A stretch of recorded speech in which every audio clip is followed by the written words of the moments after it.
অথচ কেউ যদি নিজের দিল দিয়ে আল্লাহর কথা মনোযোগ দিয়ে শুনে, নিজের জন্য শুনে, অনেক সময় মানুষের মধ্যে অনুভূতি জাগে, হঠাৎ করে দিলের মধ্যে কম্পন তৈরি হয় এবং আল্লাহ তাআলার দয়ায় হতে পারে এই হঠাৎ এই শুনবার দ্বারা তার জিন্দেগি বদলায় যায়।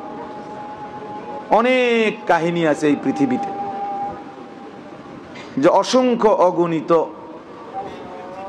গুনার মধ্যে ডুবা ছিল, পাপের সাগরে ভাসছিল, আল্লাহর কালামের কোনো কথা, আল্লাহর কোনো কথা, সামান্য কোনো কথায় হয়তো কারো জিন্দেগি বদলায় গেছে, দিল বদলায় গেছে, জীবনটা পরিবর্তন হয়ে গেছে। এই জন্য ঝিনুক অনেক দিন বৃষ্টির এক ফোঁটার জন্য অপেক্ষায় থাকে। আল্লাহর কুদরতে হঠাৎ কোনো এক ফোঁটা ঝিনুকের মাঝে জমা হয়, তো নির্দিষ্ট এক ফোঁটা পানি পেলে ঝিনুক বন্ধ হয়ে যায় এবং নির্দিষ্ট সময় পরে ওই ফোঁটা পানি থেকেই মণিমুক্তা তৈরি হয়।